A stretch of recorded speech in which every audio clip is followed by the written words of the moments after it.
And I mentioned this earlier that most people don't know that Chuck Bridenstine, you taught real estate training for decades. You're an absolute expert in the subject. And we got another expert in Michigan, probably the biggest out there. Jeff Glover from Glover and Associates is with us. How you doing, Jeff? Hi, Jeff. Hey, good. How's it going, guys?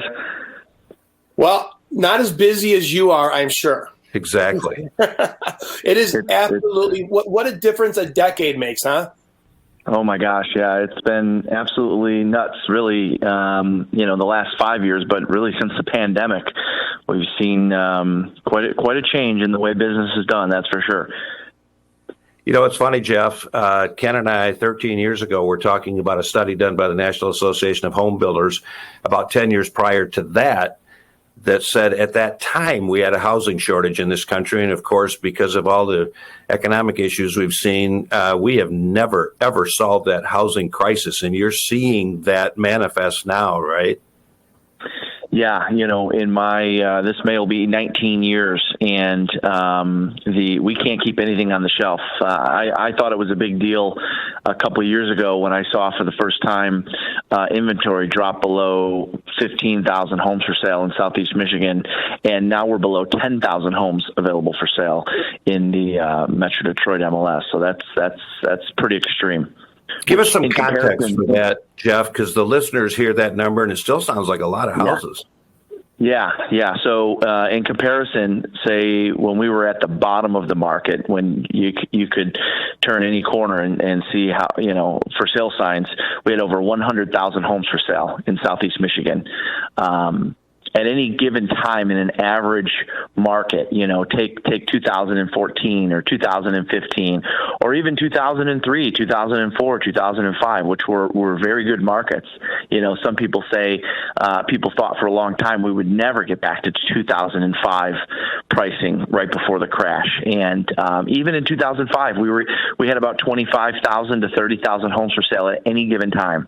And today we have less than 10,000 available. And Ken and I were optimists throughout that entire period. We truly believed, because we knew there was a shortage, that prices would come back. And it was just a question of how long it would take to get there. It's happened kind of quickly, hasn't it? Yeah, and it's a bit unfortunate depending on what side you're on, because even for a seller selling who says, "Man, I can get more equity today than I've ever had in my house," that's great. But when you turn around and buy, you're definitely you feel a bit of a pinch there, and in that you're probably overpaying. Hey Jeff, here's a question. Have there been any more opportunities, because all the houses off? Chuck and I were just talking at the break. I know someone that bid 30,000 over, didn't get it. Chuck knows someone who bid 50,000 over asking price, and they got it. And obviously, those are very expensive homes at that point. Is there with this kind of economy, are there any more opportunities for, say, the lower price housing for fixer uppers? If people are interested in fixer uppers, are those out there anymore? Yeah, a couple things on that. So first things first, we're seeing 20 or 30,000 over at the $250,000 price point. So, it's not just the $500,000 homes that are going for $30,000 or $40,000 over. We just had a ranch in Livonia that was listed at 2.25 that went for $260. So, it doesn't have to be just the high end that's getting 20, 30, 40,000 over asking.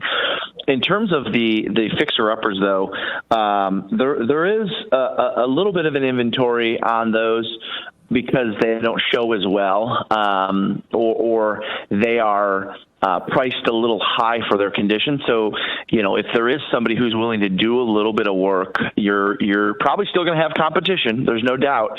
I'm thinking of one we just listed in Canton that, hasn't been touched since probably the 70s. And there's definitely multiple offers on it.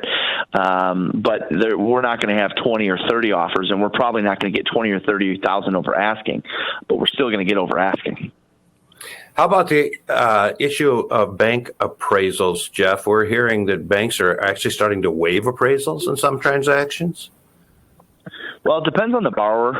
If they've got if they've got great credit score, if they're putting a certain amount down on the home, yes, we're seeing situations where some banks, depending on the program, they're just simply not requiring an appraisal on the house. And this doesn't feel anything like it did in 2005, 2006. But there is some talk of, the banks start doing things like that. You're going to have a lot of people that are upside down in their houses 3 to 5 years from now. That's what we're wondering about. And then how about the idea of buyers waiving contingency, like inspection? Yeah, so we are not fans of that. We don't recommend that. Unfortunately, that is sometimes what it's taking to get an offer accepted. So what we suggest is kind of somewhere in the middle of completely waiving an inspection versus doing a full-blown inspection and asking for repairs. And that is, you let the seller know, if you're a buyer, you let the seller know that you're only doing your inspection for informational purposes. It is contingent on inspection, but as soon as the inspection's over, within 24 hours, you're giving them a thumbs up or a thumbs down, and that's it. So you're not using the inspection as an opportunity to negotiate, which is usually, what happens after an inspection. You always find something. So do you see the market slowing down, or do you think we're on a continued acceleration until something weird like inflation or the cost of money changes? Yeah, so great question. So every year at this time, by the way, no matter what's happening in the market, January 1st to say May 1st, we always experience, low inventory, buyers wondering if they're going to be able to find something that fits their needs. And that's just general tradition, if you will. It's tradition in most Midwest markets, including Detroit, that you don't list your home for sale until, the flowers are blooming, until late spring, early summer. And so we normally have a little lower inventory this time of year, and that is, of course, what helps the prices continue to go up.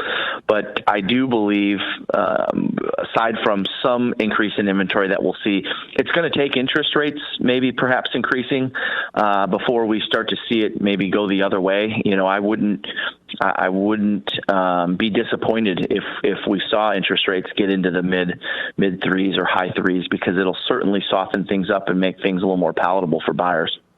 Well, isn't it amazing that we're talking about something in the threes being a high interest rate? I know.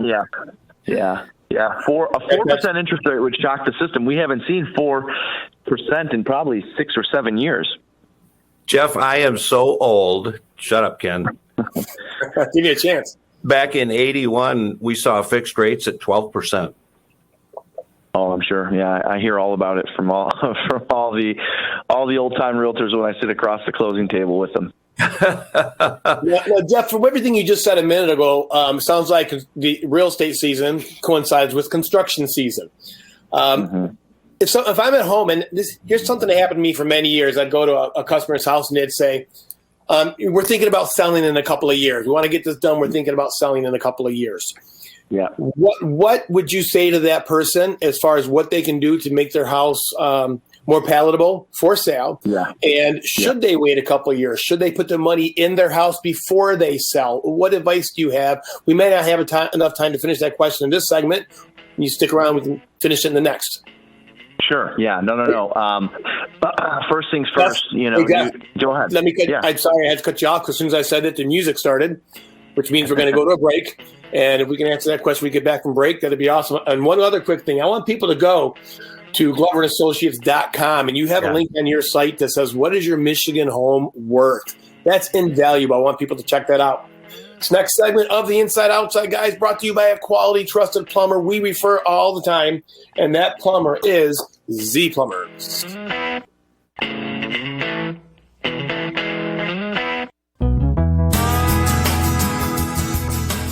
Find professional contractors you can trust at InsideOutsideGuys.com. Now, once again, here are Ken Calverley and Chuck Bridenstine. Good morning, Jeff Glover.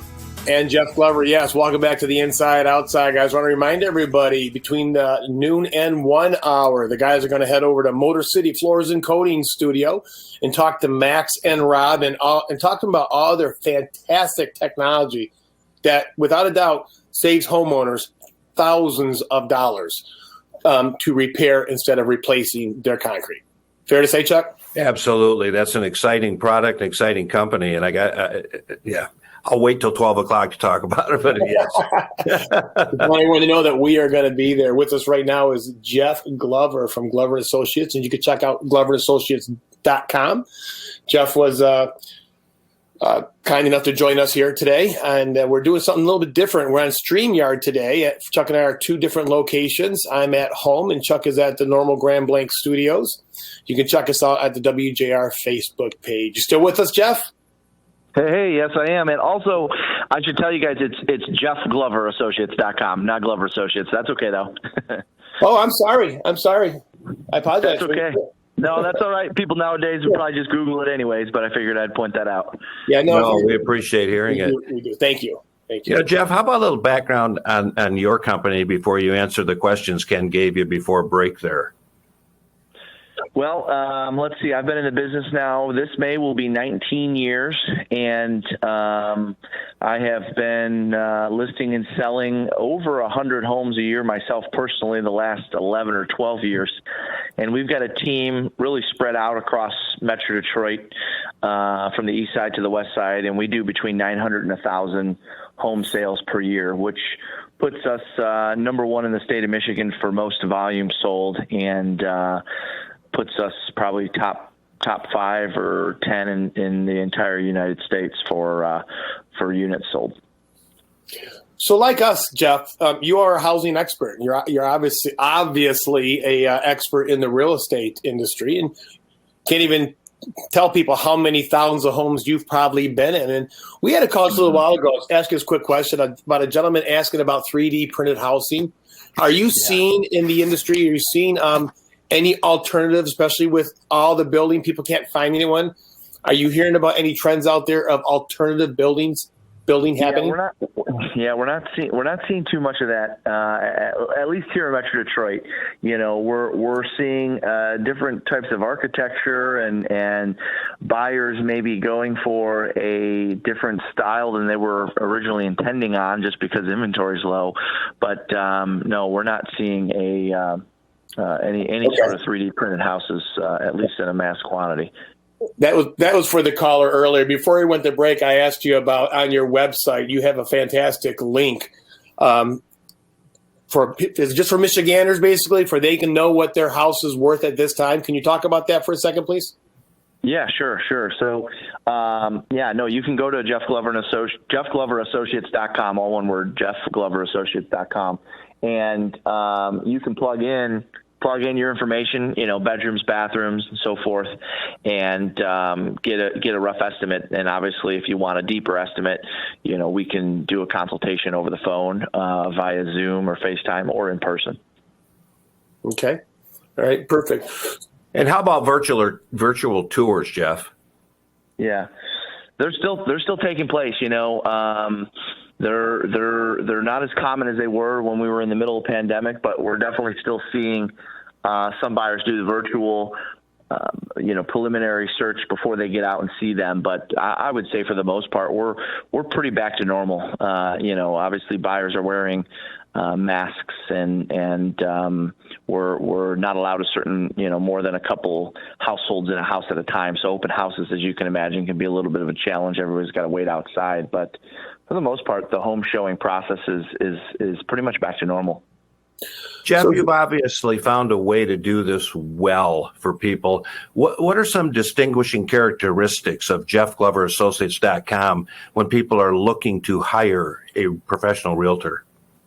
Well, I would say probably one of the biggest ones is, especially for our home sellers out there, is marketing. Most agents are either, unfortunately, not selling enough homes to have a marketing budget, a sizable marketing budget, or are, deciding to maybe keep the commissions for themselves. We spend quite a bit on marketing, and that's all designed to drive traffic to our site or to our phone number, which is 855 Jeff Sells, or to traffic to our listings. I mean, that's the biggest differentiator. When a seller hires us, the number one feedback you'll read online about us and the success we have with sellers is, hey, we had more traffic we ever imagined. Or even we had more traffic with Jeff and his team in the last 2-3 weeks than we had in the last 30 or 60 days with their previous company. So that's probably the biggest difference. The mass marketing that we do, it's not just local and or even regional. I mean, it's really statewide. If we've got somebody who has a home to sell in Sterling Heights and they're moving to Grand Rapids, I mean, we can help them on both ends. We've got coverage in both markets.